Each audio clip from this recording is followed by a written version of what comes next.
Hello viewers, आज के video में हम देखेंगे कक्षा 9वीं इंग्लिश का अर्धवार्षिक परीक्षा का पेपर। तो शुरू करते हैं। इसमें क्वेश्चन 1 है, read the passage carefully and answer the questions given below. तो यहाँ क्वेश्चन जो पैसेज दे रखा वह, we are living in the age of science, everyday new inventions are being made for good of humanity. The scientific inventions began after the Industrial Revolution of 1789. Within these 200 years, science has made a wonderful progress. The aeroplane is one of the most important inventions of science during the modern age. It is the fastest means of transport known so far. An aeroplane resembles a flying bird in shape. Inside there are seats for the passengers and a cabin for the pilot. This cabin is called a cockpit. It has an engine that is worked by petrol. It is all made up of metal and can fly at a very high speed. Before taking off, it runs on the runway for some distance and gathers speed. Then it suddenly hops up the earth and takes off. तो इस प्रकार ये passage दे रखा है। इसमें question नीचे दे रखे हैं। इन क्वेश्चंस के आंसर हमें ऊपर से ही ढूंढकर बताने हैं। तो यहाँ पहला है, the scientific invention began after the industrial revolution of, तो यहाँ आंसर आएगा 1789. दूसरा है, the cabin for the pilot is called cockpit. An aeroplane has an engine that is worked by petrol.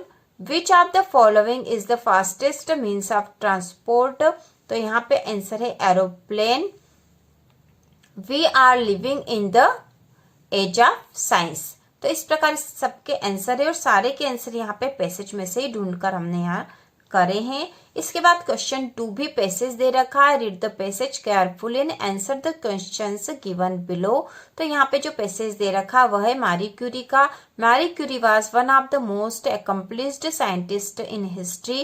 Together with her husband Pierre she discovered radium. तो इस प्रकार से पूरा पैसेज है और इसके बाद इसे पढ़कर हमें नीचे के क्वेश्चंस के आंसर देने हैं. तो इसमें क्वेश्चन 1 है, वेयर डिड मारी earn her masters degree from.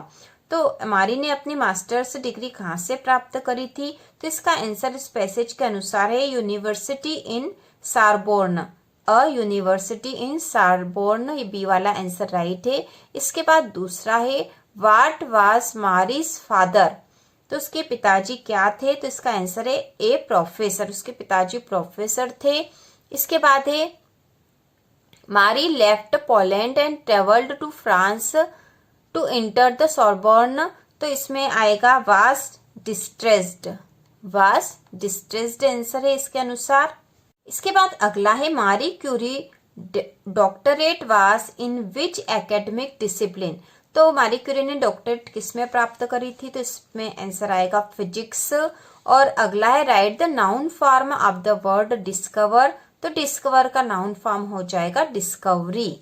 इसके बाद सेक्शन बी है, राइटिंग, और इसमें क्वेश्चन दे रखा है, read the following passage and make notes on it and also give a suitable title to it. तो इसमें जो पैसेज दे रखा वह, biogas is a mixture of methane, carbon dioxide, hydrogen and hydrogen sulphide. The major constitutes being methane. Biogas is produced by anaerobic degradation. तो इस प्रकार का यह पैसेज है और इसके आधार पर हमें इसके टाइटल देना है और इससे हमें नोट्स बनाना है. तो इसका वीडियो अलग से चैनल पर आएगा कि आप नोट्स कैसे आसानी से बना सकते हो. इसके बाद जो क्वेश्चन नंबर 4 है, you are Nishi Kaurav studying in government girls higher secondary school Morena. Write an application to your principal for school leaving certificate. School leaving certificate के लिए यहाँ पर आपको एक एप्लीकेशन लिखनी है और इसकी लिंक नीचे डिस्क्रिप्शन में दे रखी है. उसमें से आप आसानी से एप्लीकेशन लिख सकोगे. इसके अथवा में क्वेश्चन दे रखा है, you are Aarav Parihar residing at N32 Nehru Colony, Devas, write a letter to your father requesting him to send you ₹500 for purchasing some books. इसके बाद जो अगला क्वेश्चन है, right an essay on any one of the following topics in 150 words. तो यहाँ पर एक एसे लिखना है और यहाँ जो टॉपिक दे रखे हैं एसे के वह है an Indian festival, wonder of science, importance of trees और माय हॉबी. ये सब्जेक्ट दे रखे हैं. इसके बाद जो अगला क्वेश्चन नंबर 6 है, on the basis of the picture given below describe how we can keep ourself fit and healthy. तो यहाँ पर इन पिक्चर्स को देखकर हमें यहाँ पर पिक्चर्स को देखकर एक डिस्क्राइब करना है कि हम किस प्रकार से अपने आप को फिट और हेल्थी रख सकते हैं. तो यहाँ पर राइटिंग में यह लिखना है हमें. तो इसका एक वीडियो अलग से आएगा जिससे कि हम इसको आसानी से कर लेंगे. इसके बाद ये सेक्शन सी में ग्रामर है. Fill in the blanks choosing the correct alternative given in the bracket. इसमें पहला है सन राइसेस इन द ईस्ट. तो यहाँ पे आ जाएगा the sun. I didn't buy mangoes. तो I didn't buy any mangoes.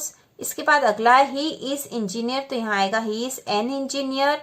We to watch the movie yesterday. तो वी वेंट आएगा, वी वेंट टू वॉच. और अगला है there is not much water in the pool. और इसके बाद अगला है दे कंप्लीटेड देयर वर्क्स. तो they have completed their works. तो इस प्रकार फिल इन द ब्लैंक्स आएंगे. इसके बाद है डू एज डायरेक्ट. और यहाँ पे जैसे फर्स्ट है your pen can give me you. Rearrange the jumbled words into a meaningful sentence. तो इसे एक मीनिंगफुल सेंटेंस के रूप में जमाना है. और यहाँ पे क्योंकि क्वेश्चन मार्क है तो ये क्वेश्चन बनेगा. तो ये बनेगा can you give me your pen. और आखिरी में क्वेश्चन मार्क लग जाएगा. इसके बाद है ही worked very hard. He could not pass the exam. Combine the sentence using but. But का यूज करके इसे कंबाइन करना तो बहुत आसान है. तो ये बनेगा he worked very hard but he could not pass the exam. इसके बाद है अंकित प्लेड हॉकी.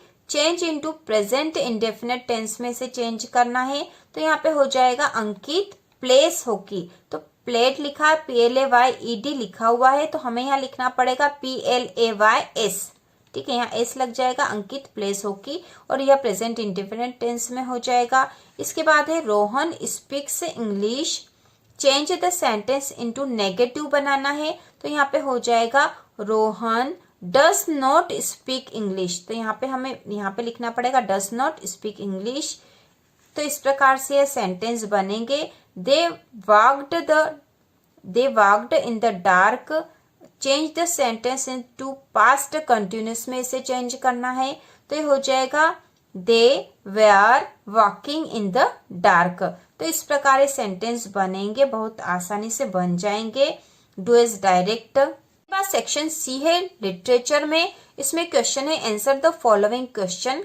पहला है where did Tommy find the book. Tommy को बुक कहाँ मिली थी. तो इसका आंसर आएगा इन हिज हाउस. उसके घर में ही मिली थी. We can make friend with wind if we are. हम हवा को दोस्त बना सकते हैं यदि हम. तो यहाँ पे आएगा स्ट्रॉन्ग. यदि हम स्ट्रॉन्ग होंगे तो हम बना सकते हैं. और इनके क्वेश्चन आंसर चैनल पर उपलब्ध है. आप आसानी से उनको याद कर सकते हो. हिंदी में भी एक्सप्लेन कर रखा है. और यदि आप उनको पढ़ लोगे तो ये ऑब्जेक्टिव क्वेश्चन भी आसानी से आपके हल हो जाएंगे. इसके बाद अगला है who is the author of lesson my childhood के जो है ऑथर कौन है. तो यहाँ आ जाएगा APJ अब्दुल कलाम. इसके बाद है what did Evelyn want to spread through her music. वह अपने म्यूजिक के द्वारा क्या स्प्रिट करना चाहती थी. तो message of love piece and happiness आएगा. इसके बाद है what is A bliss for the poet in the poem rain on the roof. तो इसमें से जो आंसर राइट है वो हमें छाट कर यहाँ लिखना है. इसके बाद है read the following extract and answer the question given below. इसमें दे रखा है एक्सट्रैक्ट आपकी बुक में से है. At the age of 2.5 Einstein still was not talking. When he finally did learn to speak, he uttered everything twice. Einstein did not know what to do with other children and his playmates called him brother boring. So the youngster played by himself much of the time. He especially loved mechanical toys. Looking at his newborn sister Maja, he is said to have said, "Fine, but where are her wheels?" तो इस प्रकार से यहाँ पर extract दे रखा है Einstein से संबंधित और इसके आधार पर हमें इन प्रश्नों के उत्तर देने हैं। तो इसमें जो क्वेश्चन फर्स्ट है, by what age did Einstein not learn to speak? तो किस एज तक लर्न नहीं करा था उन्होंने स्पीक? तो यहाँ पे इसमें दे रखा 2.5, तो यहाँ पे आ जाएगा 2.5, ये वाला आंसर राइट है। इसके बाद है what did Albert classmates call him? उसके क्लासमेट उसे क्या कहते थे? तो यहाँ लिखा है ब्रदर बोरिंग, तो यहाँ हम कर देंगे ब्रदर बोरिंग, ये वाला आंसर राइट है। इसके बाद है what did Einstein love to play with? Einstein किसके साथ खेलना पसंद करते थे? तो यहाँ आ जाएगा मैकेनिकल टॉयस। तो इस प्रकार ये आंसर होगा। इसके बाद क्वेश्चन दे रखे हैं, answer the following questions any 5। तो ये सारे इंपॉर्टेंट है। What is a tally book? Where did Bismillah Khan get his big break? Who were the people in Kezia's family? Why did Einstein write a letter to Franklin Roosevelt? Where was Abdul Kalam's house? How did Abdul Kalam earn his first wages? What did Margie write in her diary? तो इन सारे प्रश्नों के उत्तर जो question answer बनाए हैं उसमें है, नीचे लिंक में दे रखा है। इसके बाद अगला है answer the following question in about 30 words. इसमें फर्स्ट है What should we do to make friends with the vine? दूसरा है Where does the traveler find himself? और अगला है What is the single major memory that comes to the poet? इसके बाद है Answer the following question in about 30 words. In the fair, the child wants many things. What are they? What are the two strange things the guru and his disciple find in the kingdom of fools? Why does the happy prince send a ruby for the seamstress? इसके बाद अगला है answer the following question in about 70 words में लिखना है। How does Tommy describe the old kind of school? इसके बाद अगला है why does the world remember Einstein as a world citizen? और इसके बाद अगला है why did Abdul Kalam wants to live Rameswaram? What did his father say to him? What do you think his words mean? तो इस प्रकार से यहाँ पर जो इम्पोर्टेंट क्वेश्चन है, यहाँ पर क्वेश्चन पेपर में से write the central idea of the poem rain on the roof. What are the things the wind does in the poem? What does the poet say to the wind? God knows. तो सारे के answer की link नीचे दे रखिए, आप उनमें से देखकर समझकर आसानी से लिख लो और याद कर लो। ये सारे वेरी IMP है। तो इसी प्रकार के और वीडियो देखने के लिए कक्षा 9वीं की संपूर्ण तैयारी के लिए चैनल को सब्सक्राइब कीजिए।